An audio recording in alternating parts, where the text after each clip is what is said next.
Hello mga kautang, sa video na to, dediretso agad tayo kay Atomic Credit or Atomic Card ko. June 16, 2025 ay due date ko dito, but hindi ako nakapagbayad mga kautang. June 19, 2025 na ako nakapagbayad dito at sobra talagang na-shock ako mga kautang dahil sa 1,037.78 na babayaran ko sana plus yung repayment processing fee na 12.54 pesos, yung nabayaran ko dito is 690.83 na lang. So nabawasan ako na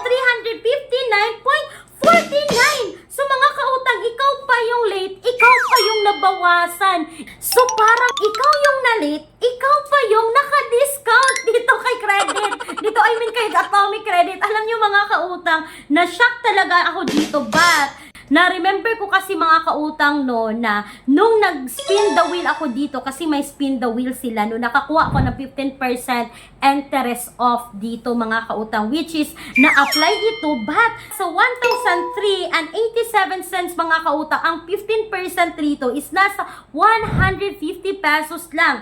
So mga kautang, nagtaka ako kasi yung natira kong balance dito, which is 210, ngayon makikita nyo mga kautang, naging 8 pesos na lang.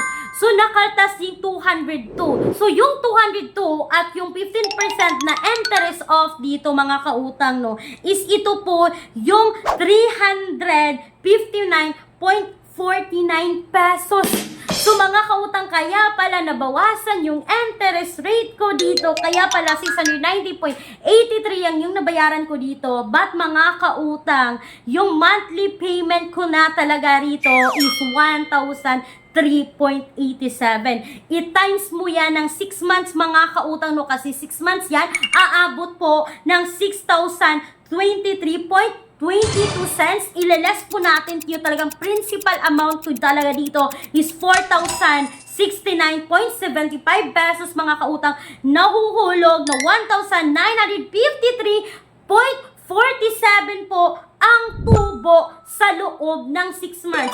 So mga kautang, itong 1,953.47, ito po ay 48% of the loan amount sa 4,069.75 cents. So mga kautang, since 6 months ito, nasa 8% per month po ang interest rate na nakuha ko dito kay Atomic Credit.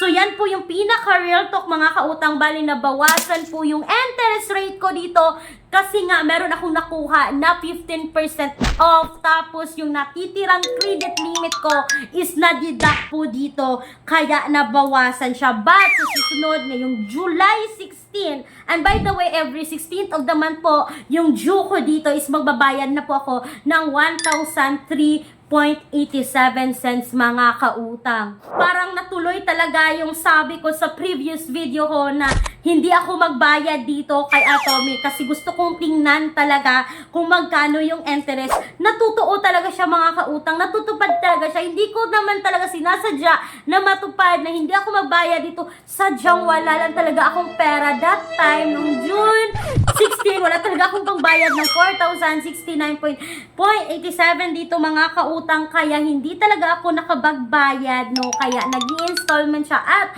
gusto ko sana mga kautang na hindi siya installment kasi para pagka next month magagamit mo ulit. So mga kautang, i-update at i-update ko talaga kayo dito kay Atomic Card kasi para sa akin napakagandang gamitin po, lalong-lalo na sa pasukan ngayon kapag naubusan kayo ng pambili ng grocery. Makapag-grocery talaga kayo mga kautang.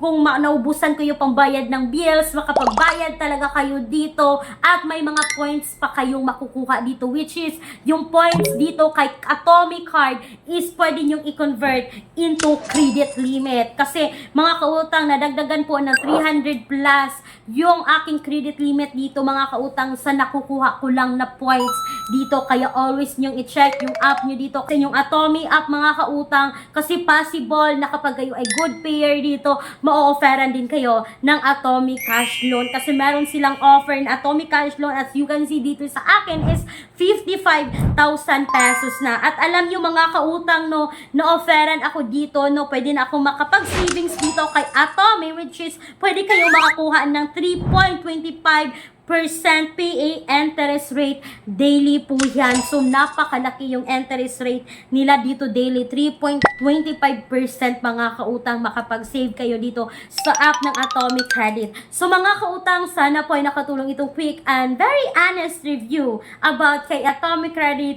Pero kung naghahanap talaga kayo ng cash loan, yes, may mga alternatives tayo na ilalagay ko sa description box or sa pen comment section ng video na ito. And mga kautang, speaking po sa palagi kong binabanggit na bank personal loan, yes, legit po ito na bangko, no. Huwag kayong mahiya na i-message ako mga kautang. Huwag kayong mahiya na tawagan ako mga kautang, kasi i-help ko talaga kayo, i-assess ko po talaga kayo para makapag-apply tayo sa bank personal loan, but all applications submitted is subject for bank approval. So, i-message nyo na ako dito sa aking email account, larizaakijentoralizo@gmail.com, or you can also Viber me mga kautang, na makikita yung Viber number sa screen. So, mga kautang, speaking sa mga alternatives loan app na nasa description box or sa pen comment section ng video na to, hindi ko sinasabing utangan nyo. Do a research pa rin, alamin lahat ng details bago umutang online. So, eto na mga kautang, no, dahil napanood nyo yung previous video ko ngayon, possible po na pwede kayong manalo dito sa aking daily Gcash giveaway.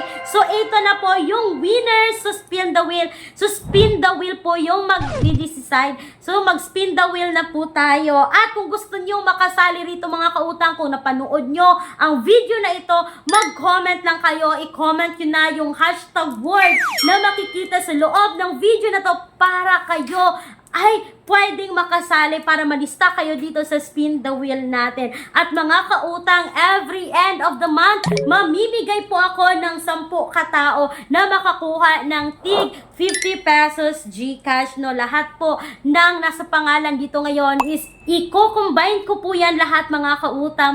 Magsaselect po ako ng 10 katao or 15 katao every end of the month na makakuha ng tig 50 pesos Gcash. So mga kautang, sana po ay nakatulong itong quick and honest review ko about kay Atomy Card or kay Atomy Credit, and sana po ay na-approve din kayo dito kasi napaka-big help po para sa atin, lalong-lalo na sa mga mommies dyan. So that's all for today's video. Once again, this is Laris, ang inyong number 1 pala utang, dahil utang is life.